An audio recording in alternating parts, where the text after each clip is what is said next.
Step right up, dummies, and listen to the stupidest sports show on earth with Rodney Newpol and Tim Van Stratton. Yeah. Well, hello, dummies, and welcome to episode number 38 of the stupidest sports show on earth. My name, as you all know, is Tim Slam and Sammy Van Stratton. With me is Rodney Newpol. I feel like I just saw you because we did. That's right. That's right. We did. Left about 40 minutes ago. And so welcome to, what would you say? This is edition 38 as the 38. So let's see, 39, 40. So 42 will be right before the Super Bowl. One of my favorites, Jerry Stackhouse. I'll give that one away right now for 42. But we will have the best 38s in sports coming up a little bit later. But let's start right away with what we were doing. Like we were at a high school basketball game. I wanted to give it a little bit of an intro here. Well, by the way, first of all, thanks to everyone tuning in to the stupidest sports show on earth. This is, as you mentioned, the week before the Super Bowl. We will be talking lots of Chiefs Eagles. However, we appeal to the nation, right? We know what America wants. By the way, make sure to follow us at Stupid Sports Show on Twitter. No W, in case you haven't already. But we know what the people expect on a week like this, 2 days removed from Championship Sunday. And it's a recap of Morton Metamora High School basketball. It was, Rodney. I think this is not hyperbole. Probably the biggest sports story, certainly in America. Is it the biggest sports story in the world? Is there an argument? Is there an argument for that? Yeah. So let me just run this back to you. So you came here from the Los Angeles area, where you went to school the same place the Ball brothers went. So obviously there, but you've been here. How many high school basketball games, counting today, have you been to in your Illinois career? Okay, so I've went to the Tournament of Champions at least once. However, when we were doing our show from Washington, I don't think there were any games. Well, maybe there were, but like I was doing a show, wasn't really just sitting and watching. So there's probably okay. So I moved to Illinois fall of 2011. I've been here a long time. This was probably the first high school basketball game that I ever went to or actually sat. Actually, no, I saw one half of an East Peoria game several years ago. That's right. The wife's alma mater. That's right. Yes. First half, we left right after she was done, though. So this was the first real game where I sat start to finish. Wasn't there for any other reason besides just to like watch a basketball game. This is my first one. Let me ask you. It was kind of fun and high level basketball, wasn't it? It was. No, it was. All kidding aside, yeah, it was a very entertaining game. It's two really good local teams that are leading the conference. You can tell that they're on they play very different styles, but like when combined, it creates a very entertaining brand of basketball. And it was fun. I mean, and there was not an empty seat in the Potter Dome, which was exciting. And you being a Bradley basketball fanatic and a Bradley alum, got to see one of your newest recruits in Matthew Zobrist, obviously a very good player, was absolutely swarmed by Potters all night long. Matthew Zobrist is a fantastic basketball player, but was absolutely swarmed by Potters. Everywhere he went, there was a Potter here and a Potter there to guard him, and it was a very good game plan by Abe Zeller and his coaching staff. We got a comment here. Wes Goodeman's performance against D1 Zobrist only took 12 Wes Goodeman was very efficient, and you mentioned it right before the start of the show, Tim. Was he 9 for 12? Yeah, 9 for 12. I can only think of one shot that I was like, ooh, I know Wes airballed a shot, but that was a little bit forced. But he was fantastic, fantastic for Wes Goodeman. Yes, our coach David, and he was very good. But your thoughts overall on the basketball game, Tim? Yeah, Yeah, we'll start on Metamora's side. They have a lot of really high-level basketball players, starting with Zobrist. You can tell that there's a lot of talent there. What I like with Morton, though, on that side is that Morton's team is not. It's not necessarily different. It's not athleticism, but there's definitely a strength component. As I was pointing out too, like Morton's is stronger. They play good defense. They just attacked inside. They were fearless. I think they fed off of just being at home too. That's a part of it. Yeah. But yeah, it was there were not a lot of really bad fundamental mistakes from either team. Like it wasn't like bad passes. The turnovers were just caused by good defense, by just quick hands. And yeah, I think Morton just went out there and really earned a good win. But it was a lot of fun from start to finish. And even when Morton was starting to pull away a little bit, like still kept it fun. And you mentioned this from a guy who showed up there not knowing really anybody besides, you knew Matthew Zobrist's name and that he was going to Bradley and what you've seen on the news and, local Jim Matson, Kurt Pegler, guys like that. But one thing I took from you is that you don't know any of these guys. And you mentioned just looking at them, it looked like the Morton guys were a little bit more in the weight room, more leg, more muscle. And I give credit to Adam O'Neill, the head football coach at Morton. He does all the strength training for all the athletes and obviously doing a really good job with those guys. Because, yes, you mentioned it. And then Coach Williams mentioned Canton with the big upset over East Peoria tonight at East Peoria. That's a good win for Canton. East Peoria is actually very, very tough, and Jarrett Brown's a great head coach. But, yeah, back to the strength there, Tim. You could just tell the leg strength of the Potters was shining through there. I love that we're actually doing like real analysis of this high school basketball game here, like 2 days after the championship. No, I'm glad we are. Because we like most of the audience still is like our local people and like it was a big game tonight. But no, there was a moment like in the first half. And I try not to be weird about this because again, this is like high schoolers, but like there's a moment in the first half where it's a timeout and I'm looking at the Metamora players and they're all standing kind of in a circle, listening to their coach. And then Morton players are doing the same thing. I kind of just go back and forth. And I was like, Rodney, look at this difference in the size of their legs. Like Metamora, it's like all that kind of like Metamora was taller, but just like much leaner, kind of that traditional sort of basketball look, right? And you look at Morton and it's like, it seems like they were football players that they threw on like basketball jerseys and said, all right, go get them. Like there was a clear difference in just strength. And I think that played a big difference throughout the game, just in the fact that Morton was able to just get down and attack. And like, they didn't let Metamora's just height have any advantage because they weren't getting pushed around at all. They're just stronger. So yeah, I think there's a big difference there. And let this be a lesson to the children. Weight room matters. Weight room does matter. And leg day matters.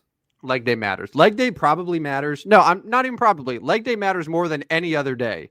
You'll hate it the most, but that means it's good for you. Yeah. Get off the high school basketball talk, but these two teams will likely and potentially, first of all, potentially, but likely meet in a postseason matchup. There is another team in the area, Peoria High, who has beat them both. Many would think that Morton and Metamora are both probably a little bit better than Peoria High, but again, Peoria High beat both. So it's going to be interesting here in the next month how these teams shake out and what happens there. Hopefully we get a third matchup and maybe I can throw another $5 your way and get you into a basketball game. That's really what it was. You buying my ticket. It was well worth the $5 to get you to the game, Tim. It was well worth it. I appreciate the invite. Thank you. I've only lived here for so long, and this is the first game that you've actually invited me to. So, yeah. One more comment. Thought they would play Zobrist off the ball and stop setting ball screens for him since they were doubling him every time. Yeah, I mean that Matthew Zobrist had the ball all the time. He had it all the time, and he hit some big shots early. And you mentioned it at halftime. Like if he doesn't hit a couple of those fadeaway three, blowout at halftime, and then. One with the chance to tie, excuse me, missed a free throw in the third quarter. And after that missed free throw, it was kind of snowballed from there. But yeah, I'm with you, Coach. A lot of ball screens. And I just was amazed by the Potters being all over him defensively, 2-3 guys at a time, kind of letting some of the other guys, the freshmen stepped up and hit a couple shots, but letting the other guys beat them, and they couldn't do it tonight. So thanks for joining us, Coach David. We're gonna move on to some NFL talk since we are a probably more of a national show than we are a local show, but we do appreciate you jumping in tonight, Coach. So Tim. Our East Coast audience right now is furious. They stayed up till 10 p.m. to catch us, and we let off with Central Illinois high school basketball talk. But you know what, David? It's our show. Do what we want. We can do it, and that is why we are the stupidest sports show on earth. It's Chiefs and Eagles again. No surprise. 2 years ago. No, I'm not either. I really wanted to come on here and really toot my own horn about Eagles, Bills, Eagles, Bills, Eagles, Bills. I said it in July. I said it in August, September, October, November, December, January, and I was really close. So let's talk about the Chiefs Bills, because I don't know as if we need to talk a whole lot of Eagles command. No. It was an ass kicking, and that's really all it was. But the Chiefs Bills, I guess I walked away from that game. I had money on the Bills. Contest where I needed the Bills. I was all in for the Bills, but I walked away from that game at least not totally furious that there wasn't a screw job at the end that cost me. It just came down to Josh Allen and Dalton Kincaid didn't make the right play. Now, was there other plays that led up to that? Yes. But I'm going to bring this one up real quick. Sean McDermott chasing points cost. And I tried to tell you in the second quarter that this might happen, but it cost him. Quit chasing points in the second quarter. I don't understand why NFL coaches feel the need they have to tie a game. You can be down one and get the points later, but you chase and you chase and you chase. Some things like this happens. Thoughts on let's go Chiefs Bills. Okay, so what you're referring to was in the first half where they had that touchdown in the last minute of the game or last minute of the half. Because it looked like when it was 21-10, I was like, oh God, like this here we go. And Allen has a beautiful touchdown pass, gets it 21-16. They go and kick the extra point. And I was saying, why are they going extra? Why not go for two? Because it's still going to be, you're still going to need a touchdown here. I understand now in hindsight what you were saying, where it's like, well, you don't want to think about that. You just take the point and you move on.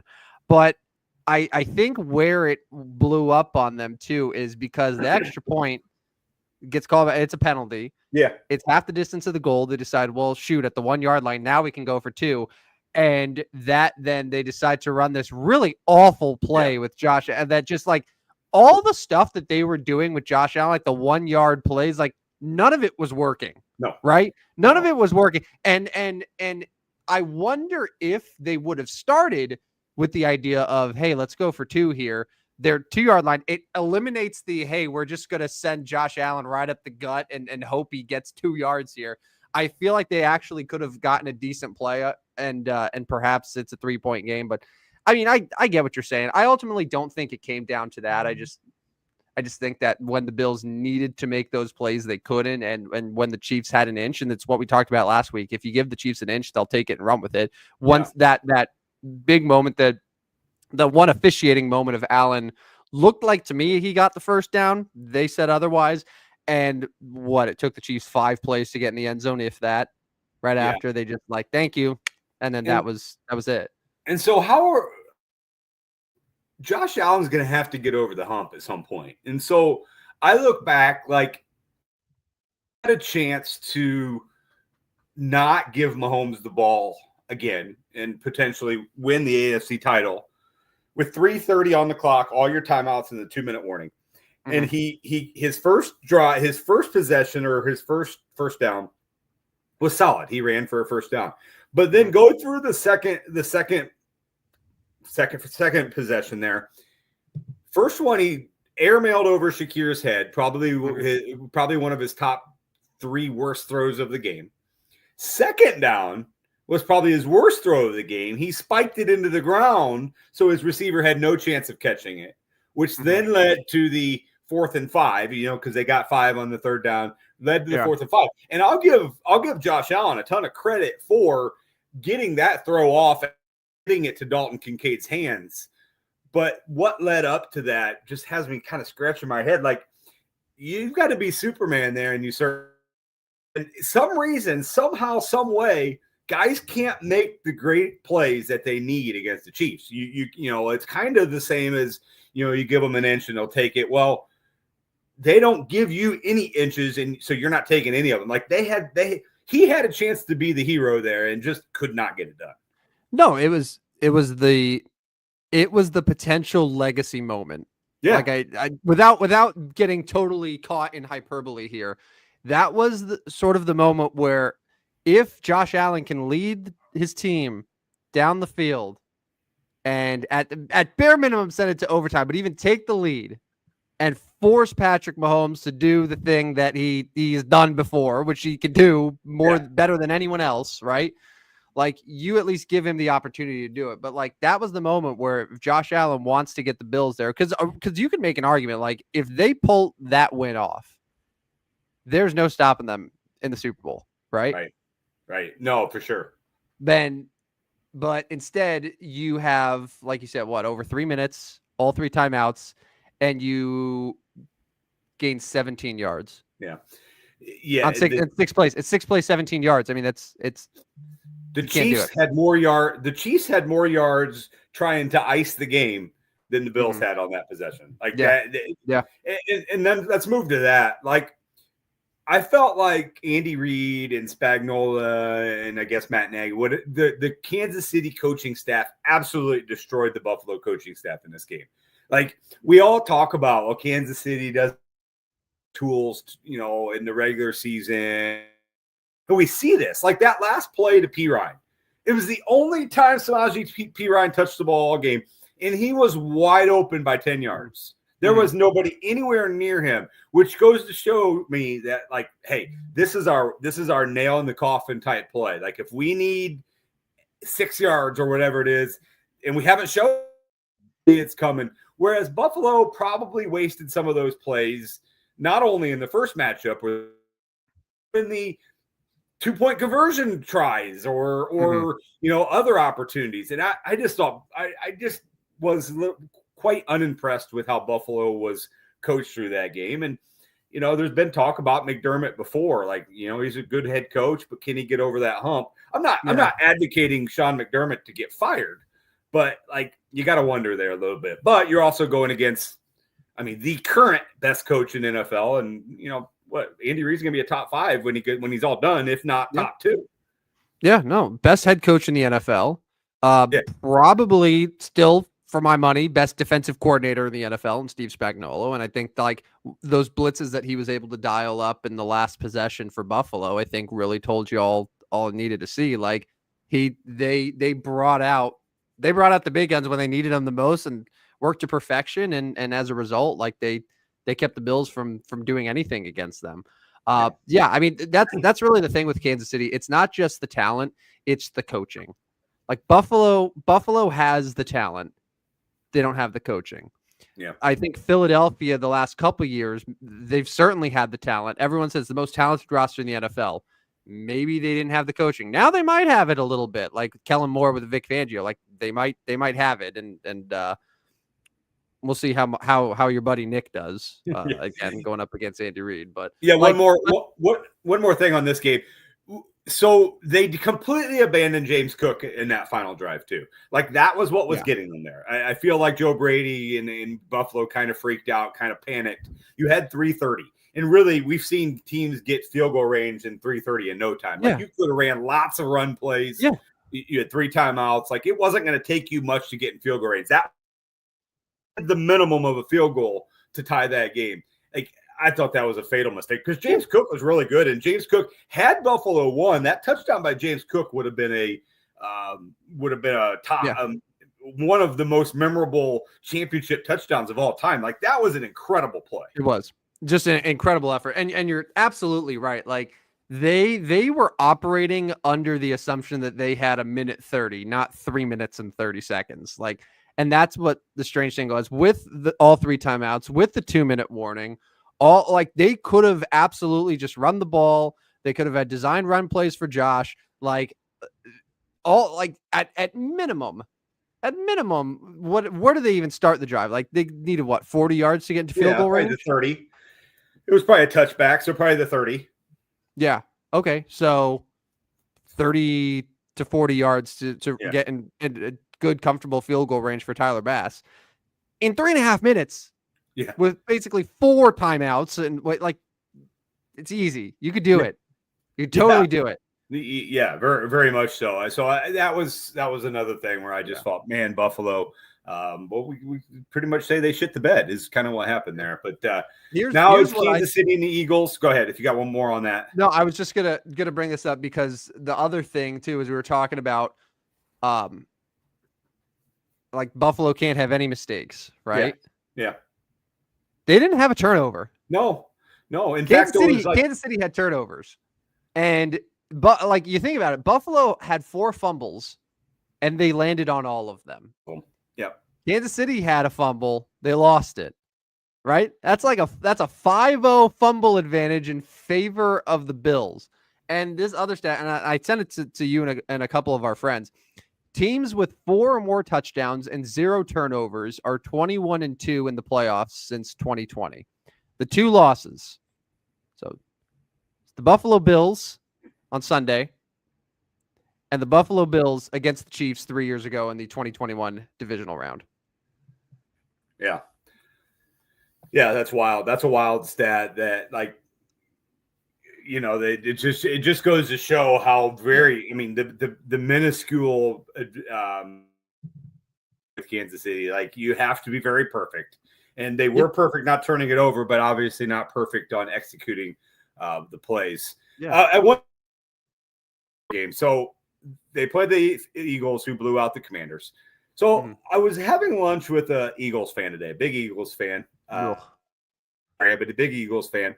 And he brought up this, and I don't know if I just missed it or I haven't. I don't know if I missed it. I mean, I knew what happened in the game. They rushed for 7 touchdowns. Yeah. In one game. Yeah. The Dallas Cowboys rushed for 6 touchdowns all season. Yeah, I saw that. It's amazing. Yeah. It's amazing. No, that's amazing. And quite cool, actually, especially if you're an Eagles fan, because yes, that would make sense. Jalen Hurts ran for 3. Jalen Hurts is rushing 10 carries, 16 yards, 3 touchdowns. 3 touchdowns. And then of course Saquon Barkley had 3, and Will Shipley, who played because Kenneth Gainwell is out, and supposedly Gainwell's not going to be ready for the Super Bowl either. So Will Shipley will be the backup. Maybe look at him as Super Bowl MVP. What if Saquon gets hurt early? Well, here's the thing. Will Shipley showed that pretty much you could put any running back and they can do what Saquon is doing. Yeah. But you like to say that because you don't like Saquon doing what he's doing. No, listen. He's a great guy. He's an awesome system running back. And he's got these. They have set him up for success there in Philadelphia. It's gonna. Here's the thing. Here's the thing too. What's also funny to me, like you have watched your fair share of Saquon Barkley in the last 6 years, like before he even got to Philadelphia. Yeah. And as have I, obviously. He has not had this sort of breakaway speed the last few years. Like there are a lot of moments where I was watching James where he did exactly what he's doing now. Philadelphia, he gets through the hole, the blocker set him up, and then he has open field. With the Giants, he was getting chased down by inside linebackers. With the Eagles, he's gone after the first 15 yards. Maybe it's just because of all the times getting tackled behind the line of scrimmage with the Giants, and it was just wear and tear on his body. Like that's probably what it was. Just constantly getting beaten and bruised there, so that when he actually did have daylight, he wasn't strong enough to do it. But like he's faster than he's ever been in the NFL now in its 7th season. Yeah, and it's really annoying to you, isn't it? Listen, he's a good guy. I'm glad he's having a good year. and I'm glad that he is in a good system that works for him. So we will touch real briefly on that other game. Obviously, Jaden Daniels is eliminated. He wasn't great. He's not the reason they lost. They gave up 7 rushing touchdowns. They gave up 55 points. Yeah, you're not going to beat anybody with that. 55-23. Like, yeah, that's not going to happen. But Zach Ertz, man, 16 targets, 11 catches, 104 yards. To me, Zach Ertz is a hall of guys I want on my team. Good, right? Like, he's not a Hall of Famer, right? Like, no, he's not a Hall of Famer. You know, we kind of do the Hall of very good, but he's a hall of guys I want on my team. Good. If I want to go get a legitimate tight end, now there are other guys that I probably would choose at Zach Ertz's age. What is Zach Ertz? 30? He's 34. But 34, yeah. If he's available and I can get him on my team, that's the guy I want on my team. I guess I'm just more giving him the praise of Zach Ertz had a really nice career. I feel like he also is kind of fading a little bit the last couple years, and then this was his resurgence. And I'm looking here because he was with Arizona for 3 years and not real good. Yeah, it's pretty. He was good like first year he got there, and then missed some time. And like 2023, he only played in 7 games, 27 catches. Like, it was pretty much like not relevant. And then he gets to Washington. He plays every single game. He has the most yards that he's had in a year since 2019. Most touchdowns that he's had since 2018. So it was huge. But yeah, he's been in the league since 2013. Great career. It's over 8,000 yards. He's a good player. No, he's a really good player. And just like on third down, and here's the thing: rookie quarterbacks benefit so much from having just that security blanket, that tight end. Yes. And I think he has played such a huge role in Jaden Daniels' success and his development this year and maybe that's part of the reason why some of the other rookie quarterbacks, maybe we didn't see too much of them. You know, Caleb Williams didn't really have quite that level of security with like a Cole Kmet, right? Right. That Jaden Daniels had with Zach Ertz. Yeah. So it matters. It matters for sure. It matters. So the Super Bowl's not this Sunday, so we got quite a bit of time to talk about it. Friday. It's early Super Bowl preview here. It's a 1.5 point spread, really kind of whatever. You can kind of make it whatever you want it to be, because if you want to adjust it one way or the other, you're not getting a ton of juice. For me, yes, I will be betting on the Philadelphia Eagles, but I don't like it and I won't like it. It's just it's all by principle of that's who I had and that's who I mean, honestly, that's who I'm cheering for. Not really in spite of you, more of that. This has been the team that I've been jonesing about all year. I've been running my mouth about the Philadelphia Eagles. Like, I don't want to stop now. Like, I want to see them get this done. I have a feeling Kansas City is going to find a way to win this game. I just do. I just do. I mean, we talk about it. We gush about it. They're well coached. They're going to be prepared. Mahomes gets every play that he needs done. I'm not going into the whole official thing, because if I thought it was a conspiracy theory, my money and a lot of it would go on the Kansas City Chiefs, right? Like, that makes sense. Like, and that's what I tell you as the listeners. If you, the listeners, are truly convinced that the Super Bowl is rigged, that the NFL is rigged for the middle of America, Kansas City Chiefs, put your money on the Chiefs. It's that simple.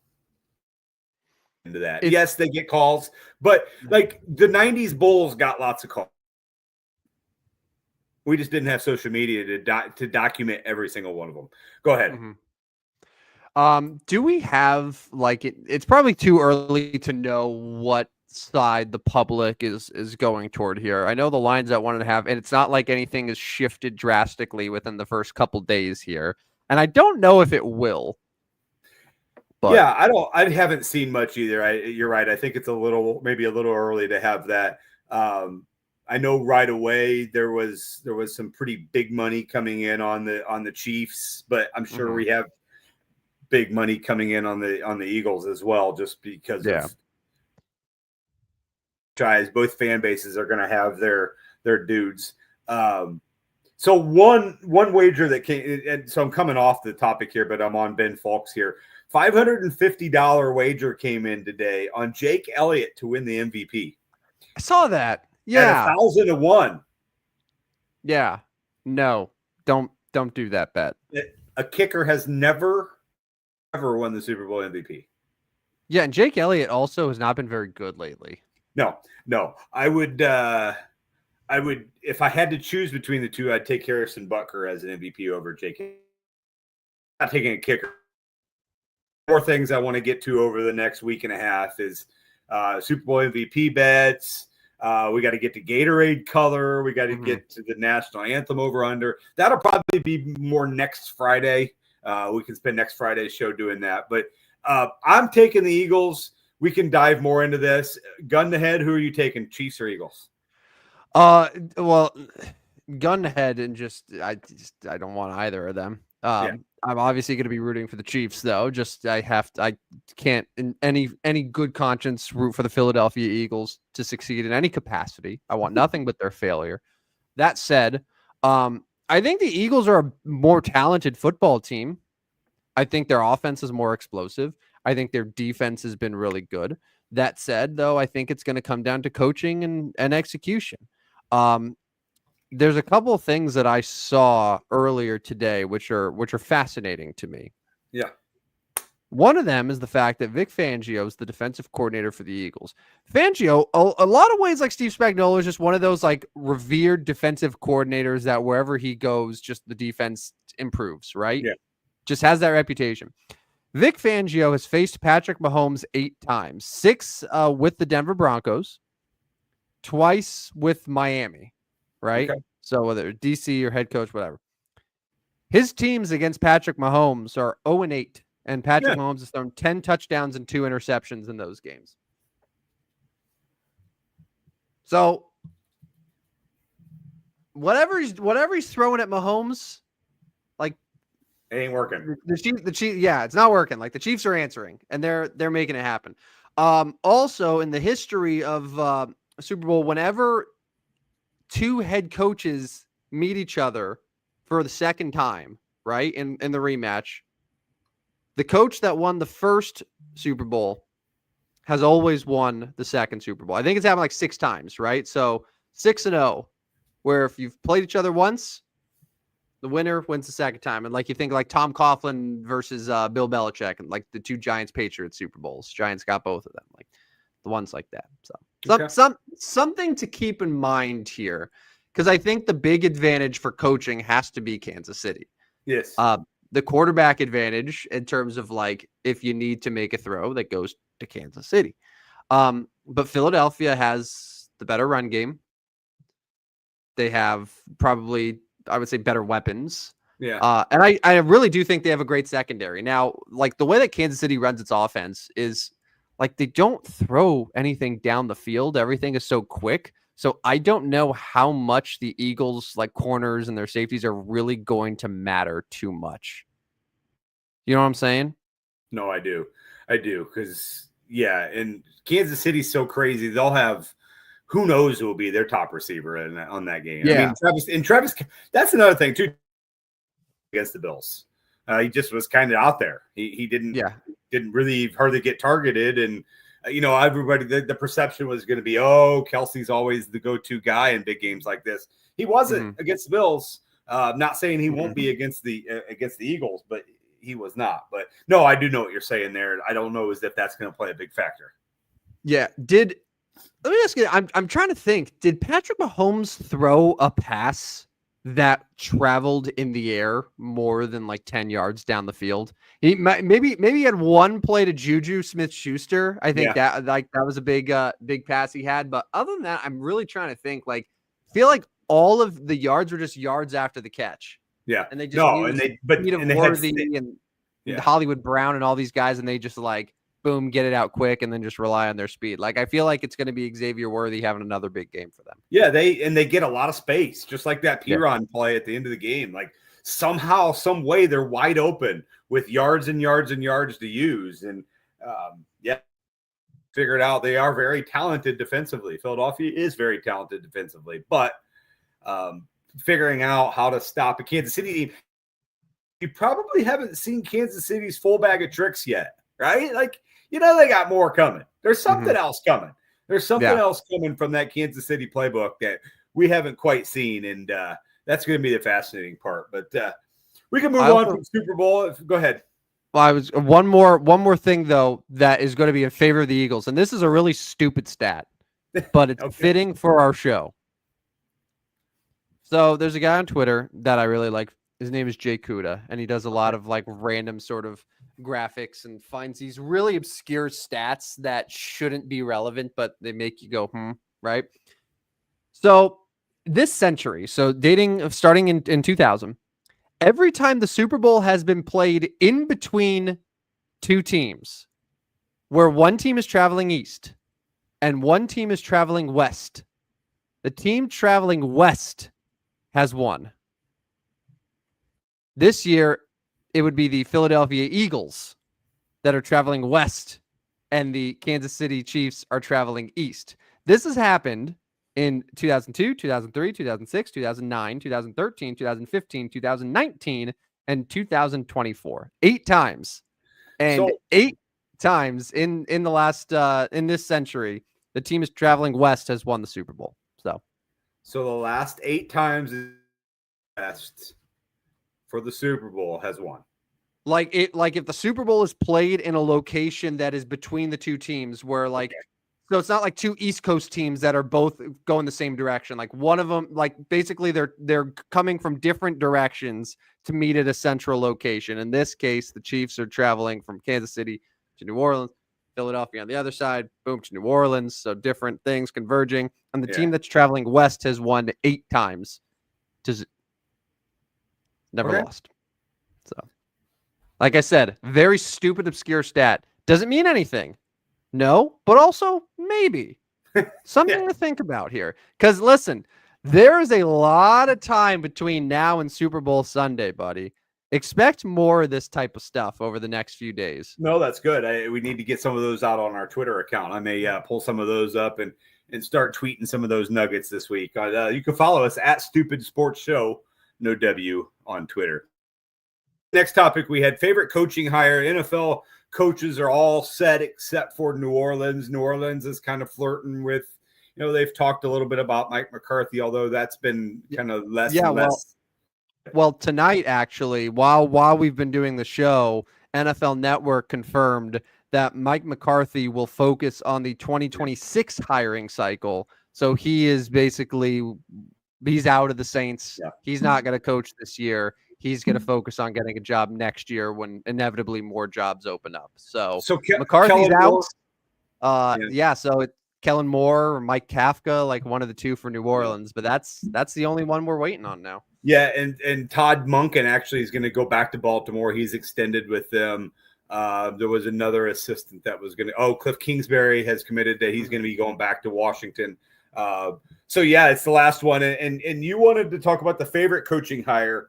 I think the popular choice here is not going to – I mean, it's popular choice is Ben Johnson, but that's not going to be my favorite. My favorite, and I'm going to be completely honest with you, I like Pete Carroll. I knew you were going to say Pete Carroll. I knew that's where you were going. I like Pete Carroll in Vegas. So listen, every time the Raiders are on, they're going to old Pete Carroll, the oldest NFL head coach. But Pete Carroll by no means acts and coaches and behaves 74 years old. He's going to be 74 in week 3 season. But I think Pete Carroll is a guy that if you can, you got a 3 to 5 year window here with Pete Carroll. Like more than that, I don't think we're asking for too much. But I think he's a guy that can kind of start bringing some relevance back to the Vegas. You don't see as much embarrassing play in Vegas. Maybe start exciting the fan base a little bit more in Vegas because let's be honest, since they've gone to Vegas, there hasn't to the Super Bowl, but their team wasn't very good. Pete Carroll with his demeanor, his attitude, he loves the game. He's ready. His press conference, he was ready. He wanted to start tomorrow. I like Pete Carroll. I've always liked Pete Carroll as a head coach. I know there's some hate against him. I know he's a little bit too much for people, but that's probably my favorite hire. In my least favorite hire, I'll just go with this one. I don't like the Liam Cohen hire. Was it the press conference? Duval. Yeah, goofy. He's corny. Like Duval. Yeah. I was like, oh my. Yeah, he's corny. He's corny, and I don't know. I don't have.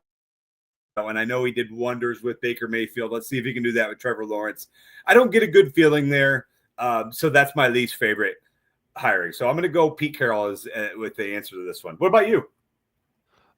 Well, so can I comment on a couple things here? Yeah, the Liam Cohen one. It like from the way that the hiring was handled, where he was going to go back to Tampa, but now he's coming to Jacksonville, and then he gets to this press conference, and then he's trying to do these weird acronyms, and then he goes Duval. Like, I'm like the only saving grace here is that a couple recent press conferences that got clowned, like Nick Sirianni, if you remember his opening press conference with Philadelphia and what a train wreck it was, talking about the systems that they were going to do, like it was one of the worst opening press conferences that you could possibly find. Dan Campbell's obviously was memed to death, and those two were successful. On the other side of that, you have like Adam Gase in his press conference with the Jets with his bug eyes, and that did not work. So it's like you can't really look into it with the press conference. But yeah, I'm kind of with you on Liam Cohen. Like the resume is really good, but just there's a lot of weird vibes going in that I'm like, I don't like this. And it's just like the franchise right now doesn't seem in a great place. No, that is able to overcome it. Yeah, but I really like Pete Carroll. I think if they weren't going to get Ben Johnson, I think Pete Carroll makes a lot of sense. Now, the downside is it's not going to be a long-term hire. At least I don't think. So let's say you get Shedeur Sanders, right? And Shedeur Sanders actually becomes like a pretty decent quarterback there. Well, okay, Pete Carroll's there, but then suddenly what happens when Pete Carroll retires in 3 years? And then now it's a new head coach, and that's the only hesitation. But I'm with you. I really like him. I've always thought that he's a really good, well-respected coach. Players love him.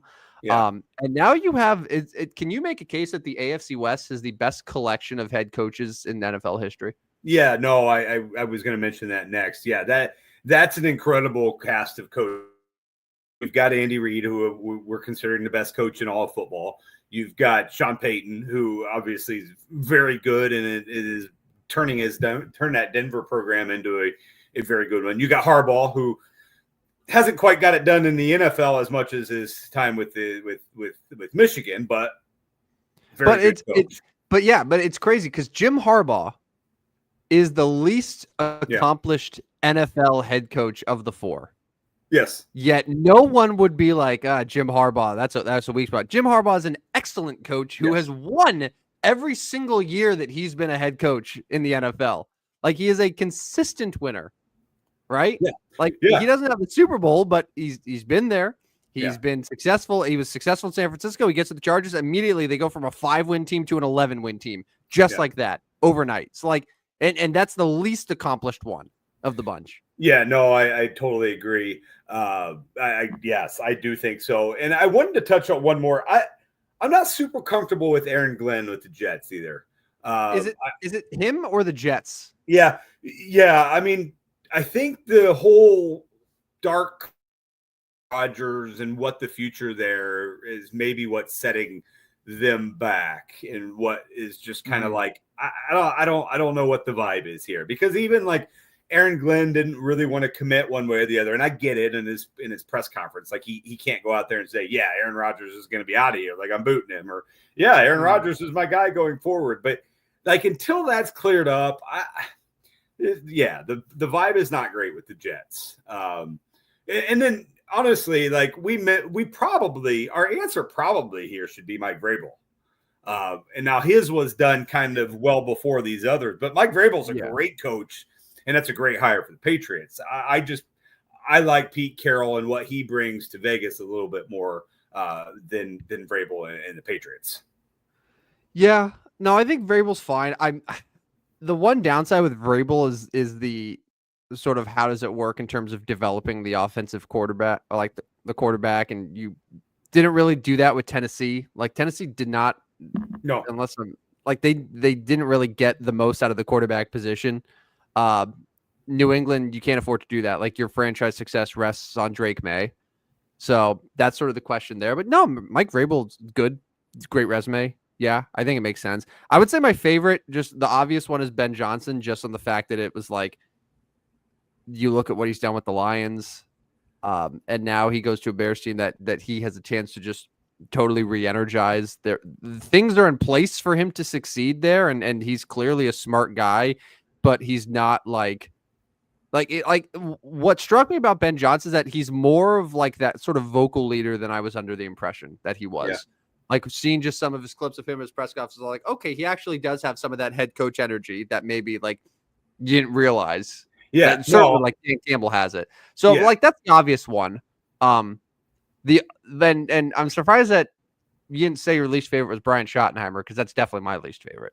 Yeah, I mean that I don't know. Like I feel like I'm just kind of ignoring that one because it's like, okay, what's actually going to happen with Dallas? Like, is Schottenheimer even going to coach a game?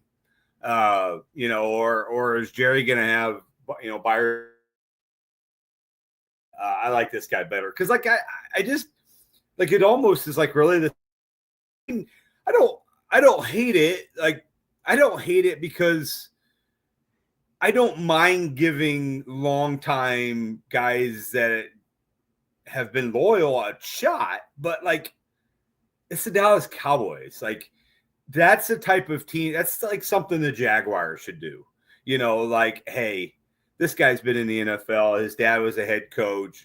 We're going to give him a shot because, who knows? But it's the Dallas Cowboys. Like the Dallas Cowboys isn't really a trial run to be the head coach. I don't know if I agree with that though, because like at a certain point, man, if you've been an assistant head coach, like you're a Schottenheimer, right?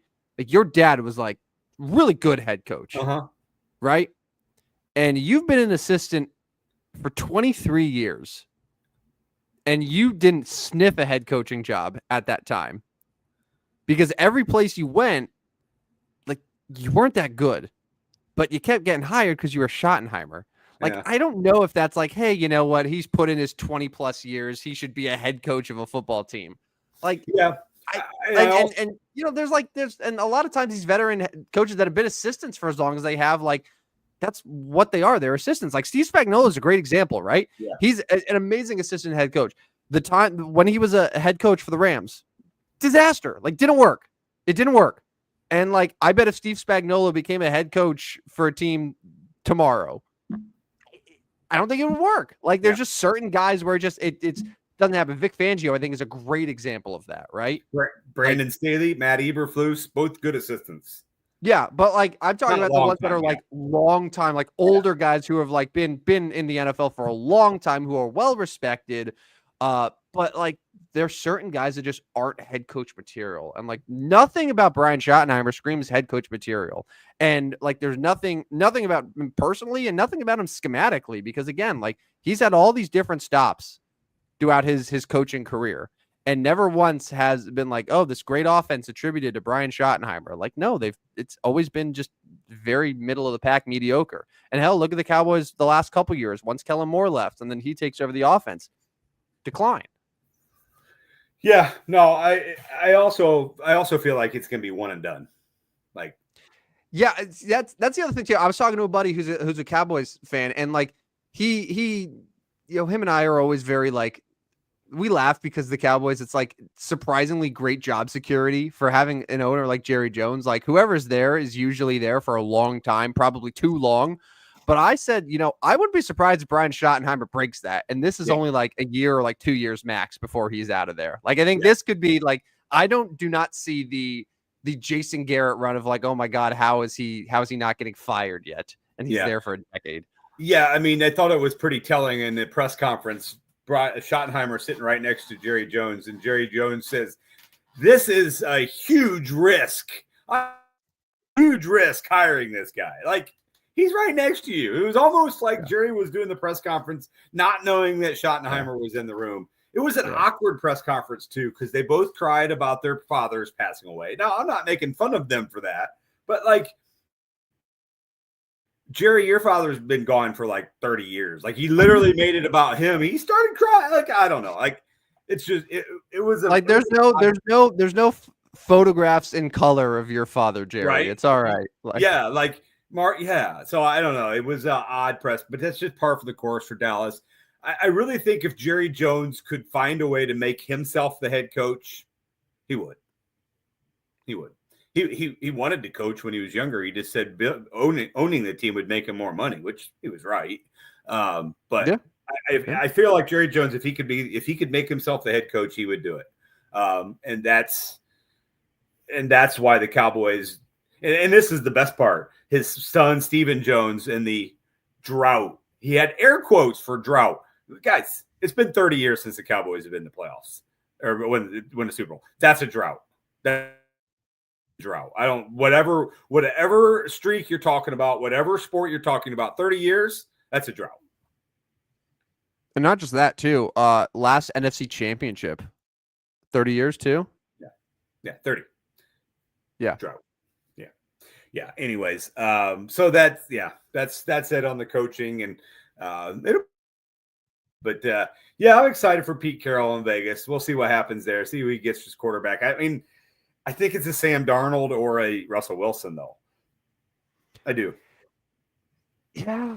I gotta get a feel more for this draft season because I feel like a lot of times what happens at the beginning of draft season, people are like, oh, quarterbacks are gonna go high. But then we start to realize that maybe teams might not love the quarterbacks as much as like we assumed that they would. Yeah. And perhaps we don't have two quarterbacks in the top three. Perhaps we only have one in the top three. Perhaps we don't even get a quarterback until when the Raiders are on the board. Like there are some really good prospects there. And I my prediction as of right now is that one of Cam Ward or Shedeur Sanders will be available for the Raiders at 6. I don't know which one, but I think one of them will be there. I think we only get one in those top 3. I think Abdul Carter and Travis Hunter are 2 prospects that are not going to be passed up by those teams. Let's go to our last topic since we're coming up on the hour here, NBA talk. So let me ask you, I'll let you go first. Or maybe, do you want me to go first? Because I'm just going to come out and say it. Jimmy Butler right now, obviously, so he was suspended indefinitely after basically quitting again on his team. It's the 3rd suspension he's had. He's played like 3 games in the last couple months. Obviously, he was traded, but he's killing himself here. But Jimmy Butler is being what? I'll just say Jimmy Butler, for all intents and purposes, is being a little bitch. That's just really how it is. Like he's being a little bitch is what he's being. Like not showing up to team, not going on the flights with like you still got to finish your job with the Heat.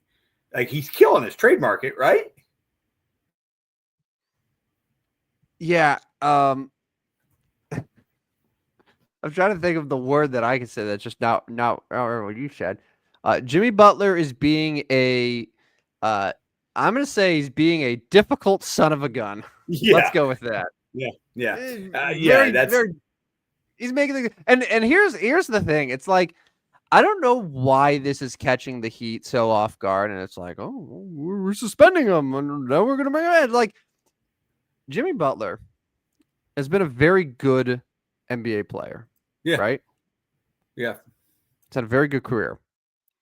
If there's one knock you can have on Jimmy Butler, it's the fact that he's been 4 different teams now.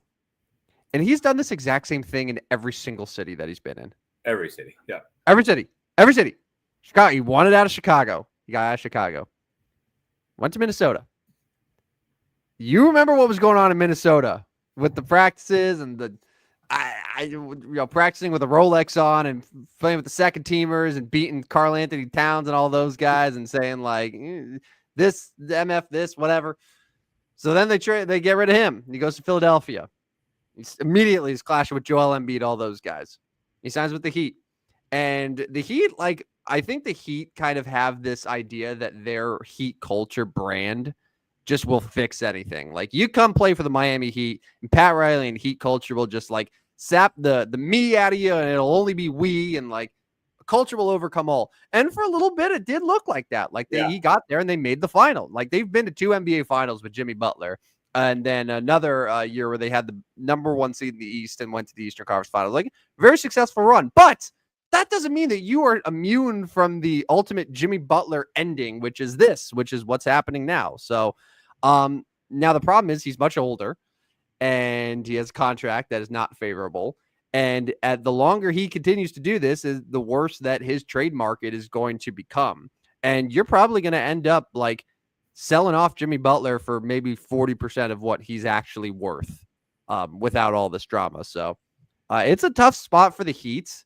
You're not going to get a great haul for him, and you're just going to have to deal with it here. Because teams know that and they're just going to lowball you. The Suns are going like the Warriors are now into it because the Warriors have no business, but they're like, well, shit, if it's going to be this low, you might as well go after him here. So yeah, it's and it goes back to the whole thing, like the superstar sort of like pouting thing for the NBA. Like I'm all for player empowerment, but it's not good for the league to have superstars doing stuff like this. It's not. No. It's tiring. It was tiring when James Harden was doing it, and all these guys that have had a similar thing. Like I'm shocked Joel Embiid honestly isn't doing this too. I feel like Joel Embiid is right on the cusp of a full on revolting against Philadelphia. But yeah, this isn't an entertaining storyline to me either. Like I'm just gonna say this. I know we put it in and we're talking about it, but like I'm not like, oh, Jimmy Butler's doing this. Wow, this is what makes the NBA great. It's like, yeah, just enough. Like, trade his ass. Like, just be done with it. Right. Yeah, no, I'm kind of tired of hearing about it. And, like, the whole breaking news of being suspended indefinitely, it's like, well, yeah. I mean, nobody's shocked by that. Stop bringing him back. Like, stop bringing him back. Just keep him suspended. Like, this is like the third separate time he's been suspended. Like, it should have just been done the first time. It'd be like, all right, he's not going to play for the Heat again. And then just, move on from there. Yeah. Don't just keep – whatever. He's being difficult. I like yours better, though, if I'm being honest. Should we get to the best 38s in all of sports? Yeah, I got – who the hell's number 38? So Kurt Schilling wore 38, right? That sounds right, yeah. Yeah. Not to get too political, Kurt Schilling should be a Hall of Famer, right? Yeah. Yeah. Didn't he wear 38? I'm trying to see here. The problem is all the pictures I see of Kurt Schilling have just him in like the front of his jersey, which doesn't have a number on it. Let me check his baseball reference page though. That sounds right though. Yeah, I believe that was the first one that popped in mind for me. Another one while you're looking that up. Yeah, 38. Do you remember? I know you remember, but do you remember Kwame Brown?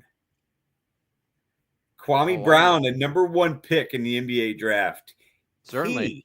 He wore 38. I remember Kwame Brown. I can never think about Kwame Brown without hearing Stephen A. Smith saying his voice after the Lakers traded Kwame Brown to Memphis for Pau Gasol. Yeah. Just, Kwame Brown! Like, it will live in my head forever. Yeah. Who else? Yeah, 38. Not a great number for sports athletes. I'm sure, again, we're missing some hockey ones. We don't get Pavel Demitra, I believe, was 38. That's one that comes to mind. I don't know why, but Pavel Demitra was 38. So we've got a hockey, we've got a NBA, we've got a Major League Baseball. Any NFL? Can we think of any NFLs that have 38? No, I'm looking at I'm looking for other baseball ones. Carlos Zambrano was 38. Yeah, okay, that makes sense. Big Z. I understand why you would want to ignore that though. Just your general hate. Yeah, I mean, Zambrano annoying as Jake Arrieta because Zambrano was still on those Cubs teams that were gonna implode. Arrieta's teams, they just did. The one team just didn't, and he cheated his way to a World Series. So, but yes, Zambrano was one of those where it was like you're kind of excited to be facing him because like you feel like you might get 6 in the first. Mm-hmm. Or like by the 5th, it might be 2-0 Cubs, but then he's going to give up 6. And I mean, he's going to throw his glove, and like you're going to get to Zambrano. It was Jake Arrieta that was the annoying. I have another random one here. This is I don't know this player. You might from when you were younger. Do you remember Rick Aguilera, pitcher? Yeah. three-time All-Star. Yeah, he was number 38. Okay.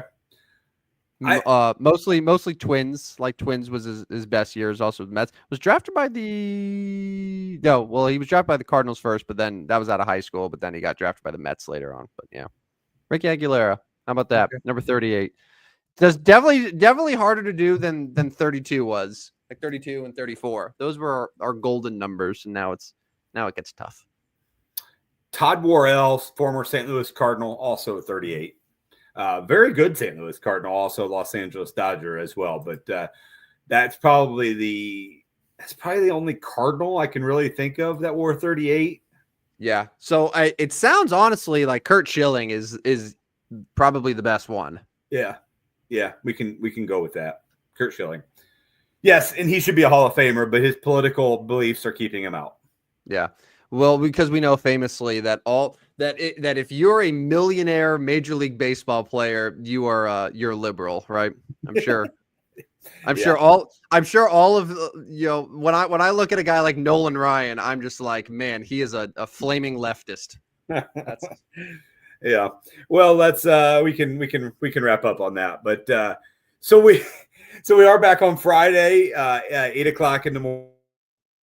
So I think each of the next 3 shows will need to add a few more prop bets in for the Super Bowl.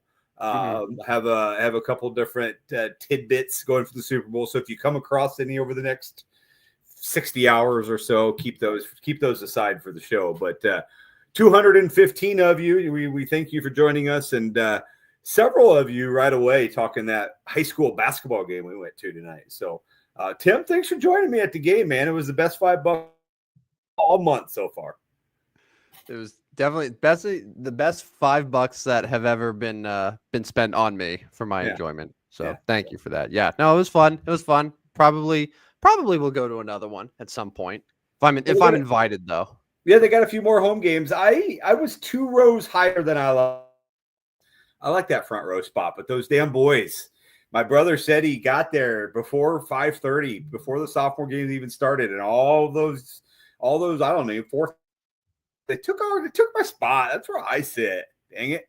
Anyways, maybe next time we can get front row. I'll give you a different experience sitting up front. But anyways, go ahead, give them the spiel. If you miss anything on the Stupidest Sports Show, whether it's tonight, whether it's any of our other previous 37 shows, you can always go back and listen at any time. We're on Spotify, we're on Apple, we're on iHeart. Anywhere you get your podcasts, we're there. Download, like, review, subscribe, unsubscribe, then resubscribe. Leave a review. Make sure it's a good review. We'll find you leave a review if it's good ones. If you're from Metamora, please don't leave any reviews. No. No, we didn't say that tonight. We didn't say anything wrong. But you wanted to, though. You wanted to go fight people. I was like, Rodney, come on, man. Cooler heads. Follow us on Twitter at Stupid Sports Show, no W on the end. And I haven't thrown this one out there, but we are still kind of flirting out the idea of different sponsorship opportunities. We do have those available. Getting that yet. We do have the packages ready.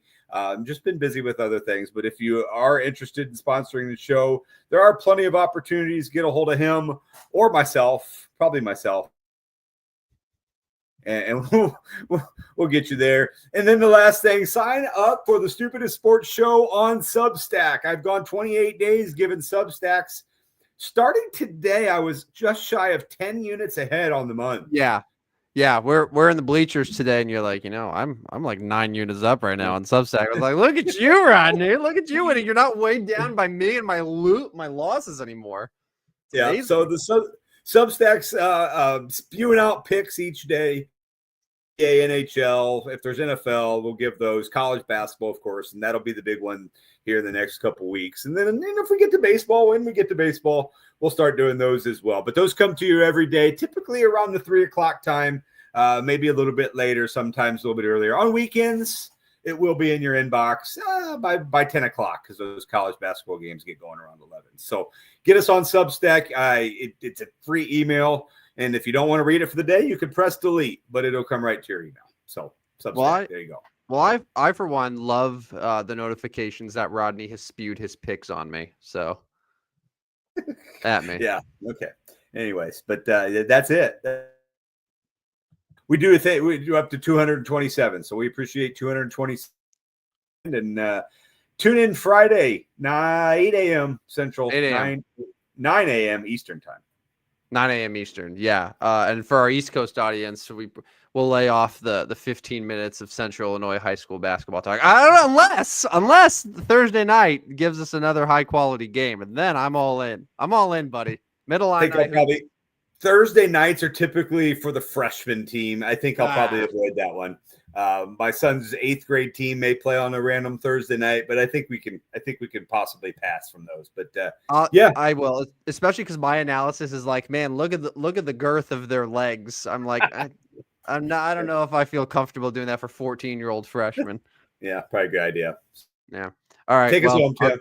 On that note, because that's pretty much the best way to end any show on.